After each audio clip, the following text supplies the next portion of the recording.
Hey, pilots! Welcome to an exciting episode of Battlezone. I'm your host, Gotchure Beacons. Gonna have some fun on the battlefield here. Please subscribe to my YouTube channel if you haven't yet. Like it and share it. That'd be great. And let's take a look at my hangar. We got the Alguang with the Scourges on it. We got a Vortex Spectre.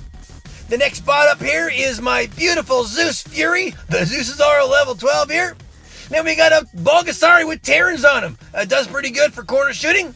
And then we've got my Aljane, the AJ, with Tempest on him. I might be running some Vipers on him here soon someday too. This is our first battle here. We're going to drop into Power Plant. I always play Domination. It's my favorite mode.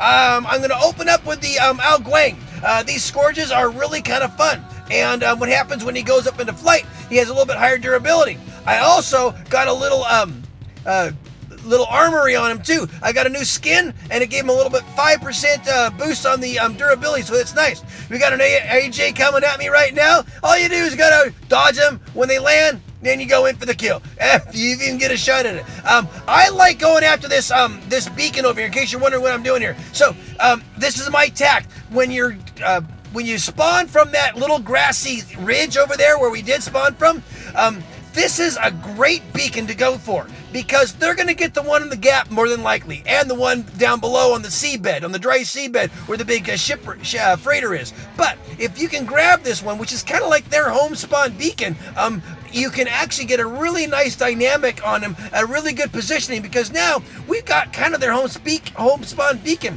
In theory, we should have the one on the other side of me over there, over to my far right by that dome on our side. I don't know why we haven't. Obviously, we haven't. So I'm going to take my Spectre over there and take that thing and get that thing back to blue. That's our beacon.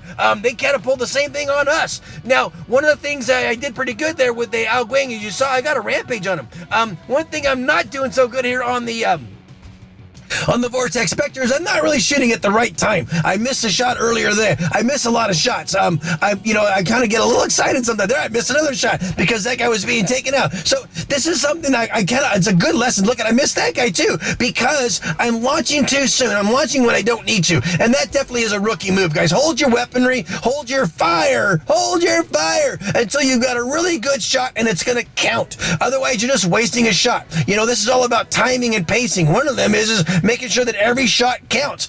Sometimes you're up against something like that. I think that's a traditional Falcon. At least I had my I didn't quite make it off that one. So that was the Vortex Spectre. So this is my June. I got Tempest on him. I'm gonna be ramping it up and getting either Avengers or Vipers on him. I do have both, but they're not leveled up. And the Tempest, as silly as it sounds, they put out a lot of heat.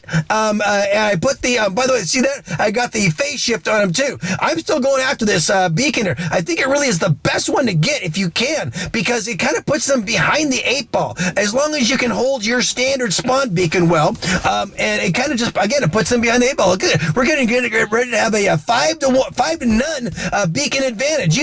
This game is over. We are slowly winning this one because we are keeping on top of those beacons. We are able to get the one in the gap and down below in the seabed there, and they just can't seem to get out of their spawn area. So that was an awesome battle there.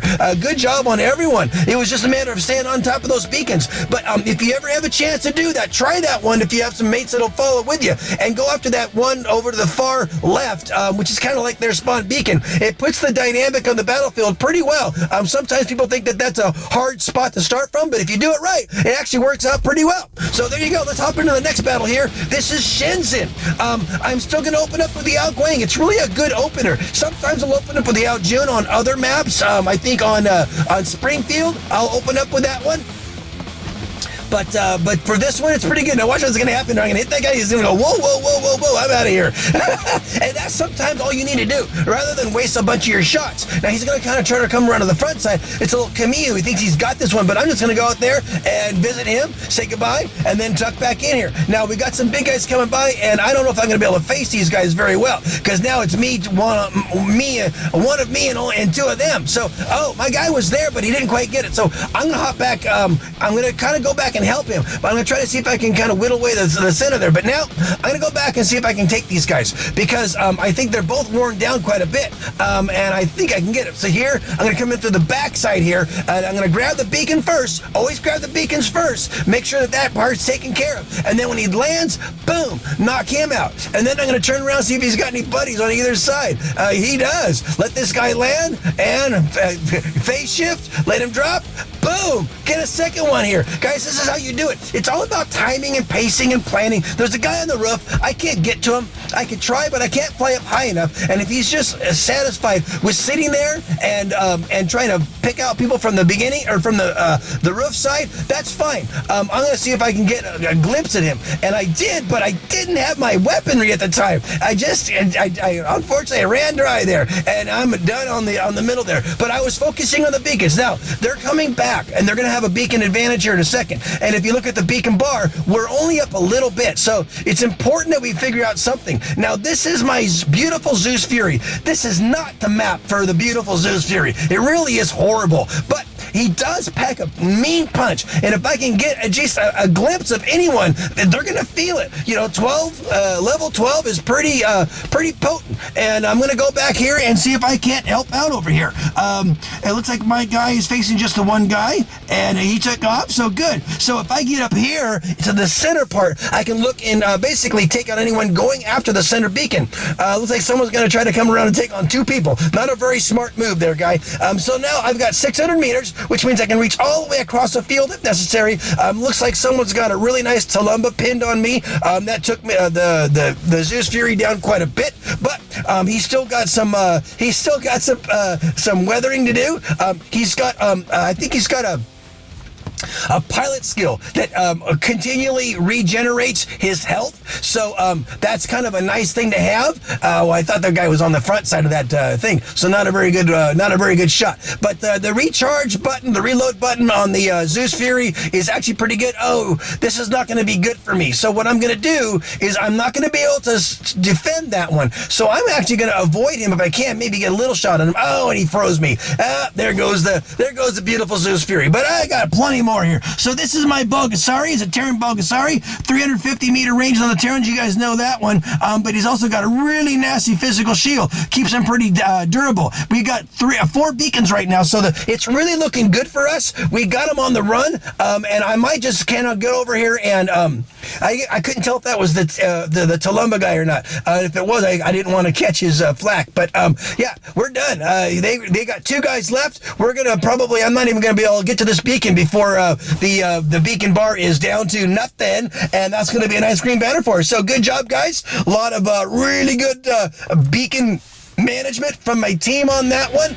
Looks like I got high honor points, so I got a fairly good amount of beacons and damage combined. They look at kills, they look at damage, they look at beacons and all that for honor points. I didn't get high score for sure, but had some good fun out there. So now we're gonna go into the next battle. This is Canyon. Oh, the Fury loves the Canyon. This Zeus Fury. I got on the conversation with someone earlier on Facebook. You know, they go, yeah, Furies. Well, you know, they're not. You know, they're no great. You can't run them in champs for sure. You know, it just don't fly. Excuse me? Well, you know what? I got a different opinion about that one. I know that you're going to see a lot higher weaponry and fancier bots in Champion, without a doubt. But you know what? I know how to play this thing, and I know how to find good sweet spots. And I'm sorry, the Zeus Fury, if you put him with all those modules and all those pilot skills, I can think of a couple that would really make a big difference. A faster reload time and a higher durability, like you see on some of these things. You put a lot of those fancy gimmicks on the Zeus Fury, I'll walk with anyone. I'll walk onto any battlefield. I don't care if I had the kind of gimmickry that they have. This thing would do just fine. It is a matter of knowing how to time it, how to pace it, how to work with your team. He's not a brawler, you know. I may be called a camper, but what have I been doing? I've been keeping that center clear. I've been helping to keep it centered clear. I've been helping to get those guys leveled down, get their health dug way down, so that when my men face them, they're easier to take out. So you may call that camping, you call whatever you want. It's helping the team win. I play to win. I play to my strengths. I know exactly what this bot can do. And right now, he's been doing pretty fine. We're 4 minutes in, 3 minutes in, but he's been keeping that center underneath the catwalk there cleared. Look, that guy was getting ready to cap. What happened? Well, if I hadn't been here, he would have been capping that one. And it's just a matter of being conscientious about where your enemy is. This guy's trying to walk me down the Al June. He just sacrificed himself to take me out. But he didn't take me out, and my team was there to help. And now we're going to come back. What's going on happen here? What's happening here right now is the Reds are being spread very thin, and a lot of that has to do with the body count that I've been able to rack up here with my beautiful Zeus Fury. This thing is good. 5 minutes in, 4.5 minutes in. Now I'm into my next bot. This is my second bot, and we're already well halfway into the battle here. This is my Al Guang. I'm going to help cap this one. I'm going to go ahead and be a distractor. Bot. I'm going to start getting my guys some positioning help. But by doing that, what I'm going to do is I'm going to come back to the back here. This guy's doing it too. What happens here is we become a threat to this back beacon. They can't let that happen, can they? So what are they going to start doing now? Now they're focusing on me. I died. Who cares? What happened with my mates is they got moved in and they got nice and settled into that center. Now we're able to give them fits. We have 4 beacon advantage, and that was a nice green banner, guys. Part of it's tactics. Part of it's how you play the game. Part of it's your timing and your pacing and a few other things like that. We're also at the end of a season, so some guys haven't been placed yet. So you might see higher level bots where they shouldn't fit yet, but that's okay. It's still a lot of fun. A lot of great pilots on both sides. And that was a nice green banner. A lot of fun on the battlefield there, guys out there. So, hey, thanks for stopping by. Thanks for watching. Again, please subscribe to my YouTube channel if you haven't yet. Share it with a friend. Hit the like button. Make a comment. Let me know what you think. Let me know if you have some ideas on something I could be doing out there. That'd be great. So, as always, guys, hope to see you on the battlefield. Play well. Peace out.